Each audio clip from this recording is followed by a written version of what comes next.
Dios. No entiendo tu cara, Juan Ignacio Destiani. Mira, yo te voy a decir una cosa. Subiste a mi auto con una cara de ojete que nadie te la podía sacar. Ahora, viene este tipo. Sí. Que no sé si es él, si es su Sí. alma, su ánima, si está vivo, si está regresando de la muerte, si es un muerto vivo. Ah, y ella rozagante. Es el moribundo más amado por mí.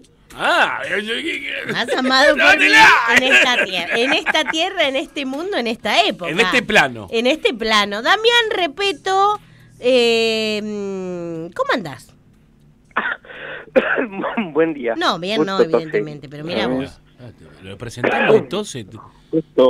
Justo me vino un rencor y lo tuve que toser. Bueno, estás en Excelente. condiciones de llevar adelante esta columna Sí. que se llama Catálogo de Bestias, si no ya te Tu cuento. capacidad torácica, ¿cómo está? Estoy breve, está mi capacidad torácica. Bueno, Bien. decimos, le contamos a la audiencia, está cursando una neumonía bilateral con broncoespasmo y después de varias semanas de medicación está pudiendo hablar.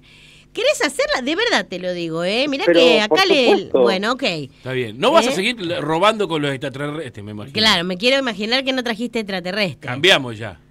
Cambié. Bueno, Bien. a ver, ¿con Que qué la viniste? gente no le gustan los procesos, le gustan las historias sueltas. Exacto, ¿con qué viniste? Oye, me puse a pensar en estos días en que tantos las religiones como los sistemas, digamos, políticos, vamos a decir seculares, han tenido a lo largo de la historia muchas dificultades para vigilar y castigar. Vamos Ajá. a robarle el título A a Foucault. A Foucault. ¿no? Digamos, la idea de que a lo largo de la historia han tenido siempre las religiones y también los sistemas civiles problemas para decidir qué es lo que se debe castigar, digamos, cuál es la ley que debe ser respetada, El que la hace la paga acá, ¿eh? cuál es el castigo que sobreviene a la violación de la ley y sobre todo quiénes son los encargados de llevar adelante esos castigos, ¿no? Me parece que no siempre ni los juristas ni los teólogos han reflexionado tanto sobre, han reflexionado mucho más sobre la ley, sobre el corpus legal, sobre la tasa de pena que corresponde a la violación de una normativa y no tanto sobre quiénes son los agentes encargados de llevar adelante eso, ¿no? Ujú. Y, por ejemplo, los griegos tenían tres dioses, tres jueces infernales que se llamaban Minos, Radamantis y Sarpedón, que eran los encargados de administrar los castigos. Habían sido mortales y por su hipotético buen juicio durante su vida mortal habían sido elegidos para llevar adelante los castigos. Pero en cualquier caso siempre obedecían a fuerzas superiores, ya sean los caprichos de Zeus, el capo de todos los dioses, y sobre todo la fuerza indomable del destino, ¿no? Todo lo que sucede está escrito previamente, entonces en última instancia los jueces no eran más que instrumentos de una fuerza superior que era imposible violarla, del destino. Y se me ocurrió pensar sobre todo en algunos casos muy célebres de censura literaria, es decir, donde tipos elegidos para esa magistratura, elegidos por las distintas instancias, de acuerdo al país, son distintos los mecanismos de elegir jueces, ¿no? Intervienen en la vida social y corren el riesgo, ¿no? O sea, corremos el riesgo de que modifiquen totalmente un proceso cultural, por ejemplo.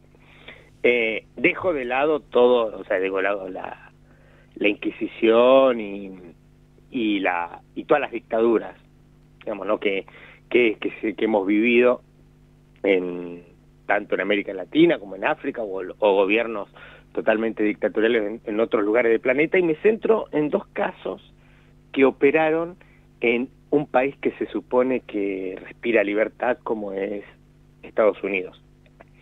Y son dos casos muy célebres.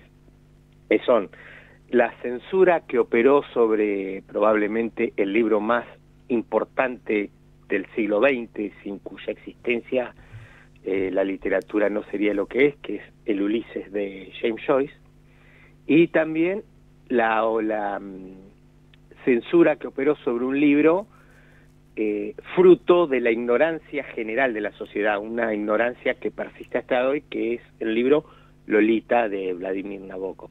Lolita o Confusiones de un viudo de raza blanca, como se llama el libro. ¿Vamos? Vamos, perfecto, Seguimos, te estamos seguimos. escuchando, Sí, sí, sí. atentes. No. Deja de tirar título. Estamos escuchando a Damián Repetto haciendo el catálogo de bestias. En algún momento vamos a identificar a la bestia. Estamos Sí. hablando de los tratos, penas crueles, Sí. la injusticia, quienes llevan adelante De esos James- actos de justicia. James Joyce y Nabokov. Nabucodonosor. Nabokov. Y ahora vamos con el primer caso, que es el de Ulises. Bueno, no vamos a contar qué es el Ulises porque necesitaríamos una vida entera para contar la importancia del Ulises y por qué es el libro más importante del siglo XX. No es el Ulises, no es el Ulises de la Odisea. No es el Ulises de la Hay un juego que establece Joyce en relación con la Odisea. Ajá. Ulises es el nombre romano de Odiseo, el personaje de la Odisea, pero es una trampita que él pone. Ah. No me voy a meter con eso porque es muy complejo. No estás preparado, Juli. El libro fue publicado en 1922 como libro, pero sufrió previamente una serie de avatares. Comenzó a publicarse por entregas, como era habitual en esa época, en una pequeña revista que llamaba The Little Review en Estados Unidos. Se iban publicando capítulos sueltos, ¿no? Se habían publicado los primeros 3 del libro que forman lo que se llama la telemaquía o telemaquíada, la primera parte del libro protagonizada por Stephen Dedalus, y después se iban publicando una serie de capítulos que iban contando cosas, vamos a decir, medianamente disruptivas, mucho más literaria que temáticamente, pero que no habían generado mucho escándalo. El capítulo 4 había generado un cierto revuelo, porque ahí se describe a la mujer de otros de los protagonistas, que es Leopold Bloom, Molly Bloom, que está en su cama con unos movimientos muy sensuales y gatunos, leyendo algunos libros de corte más bien pornográfico, pero en esa escena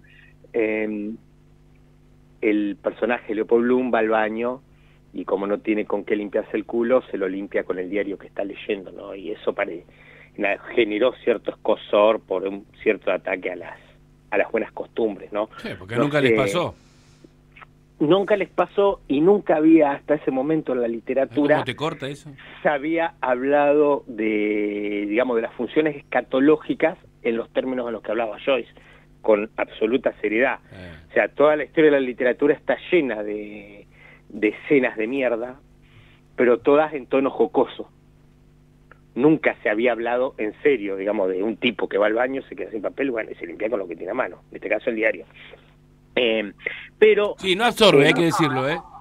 ¿Qué? No absorbe, no, yo les digo... No, Yo me he pero- limpiado el culo 1000 veces con diario. Y no absorbe. No, Lo que yo con tenés las que hacer medias. es... Refala. No, primero lo tenés que ablandar al papel de diario, lo tenés que hacer un bollito y decirle chiqui, chiqui, chiqui. Una vez que está blandito, ya se dio la tinta, vos te podés limpiar el culo. Te corta. Sí, pero queda medio como sedoso. ¿eh? Sí, refala.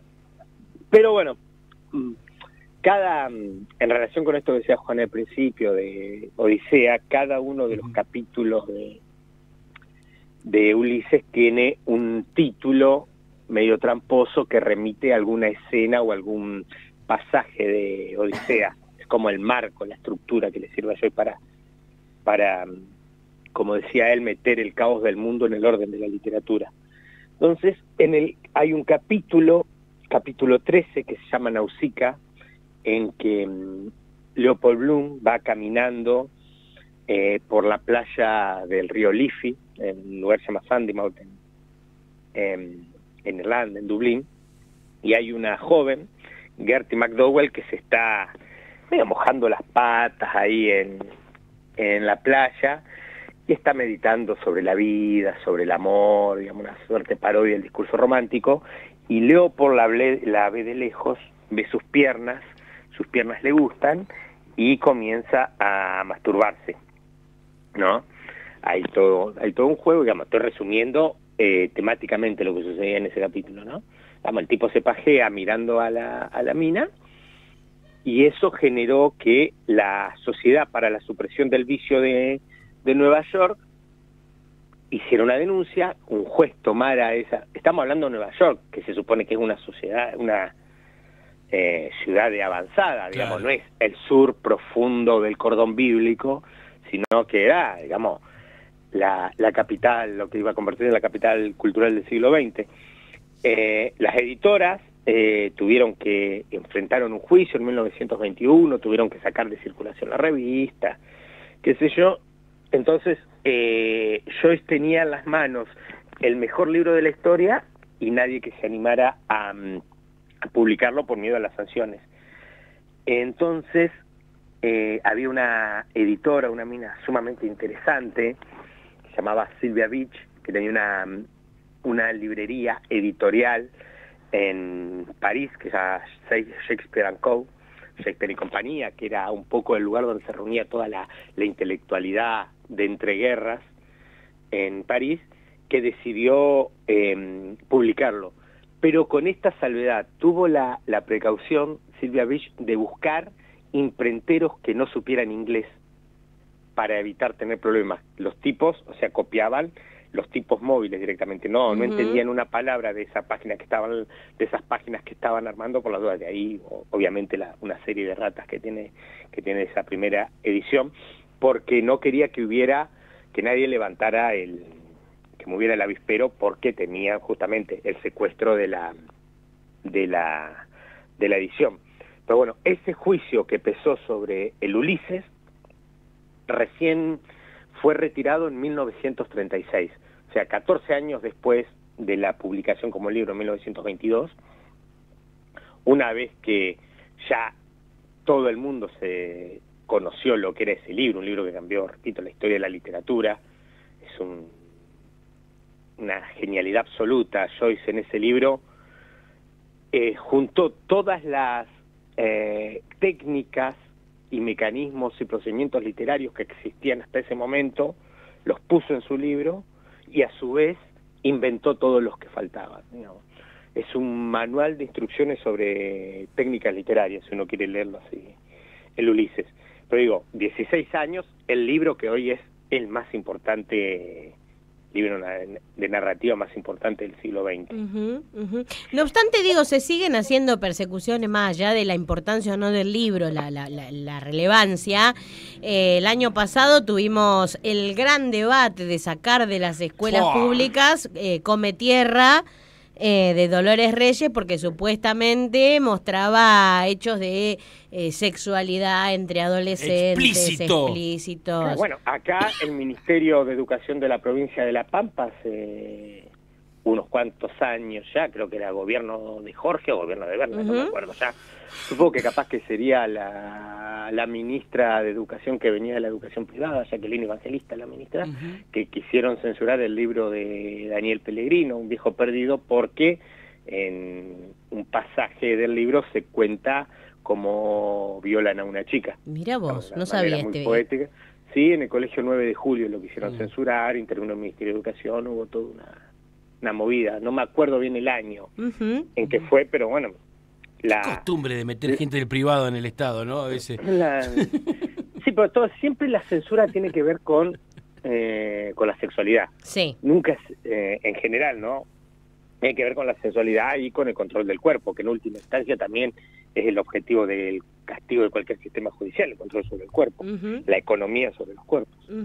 Y el otro caso, mucho más, si se quiere, controversial y también fruto de la suprema ignorancia de quien repite eslóganes sin asomarse nunca a la literatura, es el que le pasó a Lolita, de Vladimir Nabokov, que es también un libro, no me alcanzan los adjetivos para decir lo impresionante que es Lolita. Quedarse con la idea de que Lolita es la historia de un pedófilo es no decir absolutamente nada. Es simplemente una contratapa puesta para vender libros, que fue lo que funcionó. Ujú. Cuando Vladimir Nabokov escribe Lolita, ya para ese momento era un escritor bastante reconocido, sobre todo en lengua rusa. Qué rica. Bueno, la historia de Nabokov también es un delirio, es un tipo que perdió 2 o 3 veces, fue 2 o 3 veces multimillonario y 2 o 3 veces perdió su fortuna. Vamos, primero heredó una mina de diamantes que le fue expropiada por la Revolución Rusa, después se hizo millonario escribiendo novelas, pero vendiendo los derechos o novelas para los expatriados rusos, y esa fortuna también le fue expropiada luego por los nazis, y después sí, con Lolita se convirtió en un tipo muy, muy, muy rico. Lolita, también contar cuál es la complejidad técnica literaria de Lolita llevaría mucho tiempo, pero es un libro... Y todos sabemos el tiempo en radio es tirano. Es tirano, ¿no? Digamos, voy a decirlo así, quien se asoma a Lolita esperando encontrar erotismo, pornografía, se va a defraudar enormemente. Y difícilmente puede avanzar de las primeros 40, 50 páginas, porque es un libro sumamente complejo, mucho más en su lengua original. Solo es para gente inteligente como vos. No comprar. No, para gente que le gusta la literatura. No comprar. Para gente que le gusta leer, porque es un libro, es un artefacto literario. Nosotros tenemos la suerte de que la primera edición, traducción al español, la hizo Grupo Sur, la hizo Enrique Pesoni, entonces tenemos una traducción a nuestro idioma de un gran traductor, que era Enrique Pesoni, que de todos modos lo firmó con un seudónimo, que era Enrique Tejedor, que nos permite asomarnos a ese dispositivo. La fama a Lolita lo precedió. La precedía. Aún antes de que el libro fuese publicado, ya existían prohibiciones, ¿viste? Por esta cuestión, que se van publicando capítulos, se va rumoreando, y Nabokov también tenía una joya entre las manos y no podía publicarlo, hasta que apareció un tipo que es un genio, también se llamaba Maurice Girodías, que es un editor que tenía una editorial que se llamaba Olympia Press. ¿Qué es lo que hacía Olympia Press? Era una editorial que publicaba libros pornográficos baratos. ¿Cómo? Libros pornográficos baratos. No, el nombre. Olympia Press. Uh-huh. Olympia Press. Pero Girodías no era ningún gil. ¿Qué es lo que publicaba también Girodías? Libros que se vendían a rolete, porque eran libros pornográficos, pero también publicaba a los grandes escritores que eran censurados en sus países de origen. Por ejemplo, Samuel Beckett, un poco más tarde William Burroughs, y, primero que nada, a Vladimir Nabokov. Entonces, en 1955, publica en la editorial Olympia Press, en unos libritos hermosos, 2 tomos, un verde espectacular, publica Lolita. Y el libro se convierte en un éxito de ventas, pero un éxito de ventas fenomenal, pero que, como decía, defraudó muchísimo a los lectores de la editorial Olympia Press, porque agarraban el libro esperando encontrar un tipo de 40 años que viola a una niña de 12, y en realidad no encontraron eso. Encontraron un texto que es sumamente más complejo, muy difícil de leer, muy enrevesado en su estructura, muy ambiguo en su ritmo narrativo, porque está contado por el propio Humbert, ¿no? Digamos, H.H., que es el protagonista, es el narrador en primera persona, que narra el libro desde la cárcel, él está en la cárcel cuando escribe el libro, pero cuando el libro, Lolita, se publica, hipotéticamente Humbert ya está muerto. Ha muerto, también ha muerto, bueno, no les quiero cagar todo el libro, ha muerto una serie de personajes. Quien publica el libro es su editor y abogado. Entonces hay todo un juego de, como si fuera mamuscas, de historias metidas una dentro de la otra, que hace muy difícil la lectura, muy difícil en el sentido de que es una lectura literariamente compleja, pero quienes no leyeron el libro, los jueces en Estados Unidos, si bien no existió, como en el caso del Ulises, una prohibición total. Lo que sí existió fue en distintos estados jueces federales que sacaban como recomendaciones de que no se publicaran los libros porque si se publicaban algo iban a hacer. Entonces ninguna editorial se animó a publicarlo hasta 1958. El juicio duró un poquitito menos. La mayoría de la gente conoce Lolita a través del cine, a través de la película de Jeremy Irons. Lo que suele... Qué bien le sale esa película es pésima, patética. ¡Ah! ¡Pará! ¿Qué te Pero pasa? la de Stanley Kubrick, que sospecho que cinematográficamente es superior, es mucho mejor. En algún punto trata de recuperar la primera película, la de Stanley Kubrick con Peter Sellers en el personaje de Humbert Humbert, es del 50. Mirá. Claro, y esta otra es del 97. Claro. 97, sí, es malísima, es pésima, porque ¿qué es lo que centra? La de Kubrick es del 62. 62. Mira, en el 57 empezó a escribir el guión. En el 57 empezó a escribir el guión, Nabokov. Trabajó ahí un poco, se recagaron peleando, obviamente. No le gustó a Nabokov la versión de Kubrick. No, pero sí, va a pasar eso, porque no se puede, porque obviamente cinematográficamente se iban a centrar en un argumento que es un pretexto, y lo iban a poner en primer plano, entonces iban a quedar totalmente reducidos todos los juegos literarios y simbólicos que lleva adelante Nabokov en el libro. Y la película 94 directamente es venenosa, porque realmente es literalmente no tiene nada que ver con Lolita, con la construcción del personaje de Humbert Humbert. No está bien construido el punto de vista.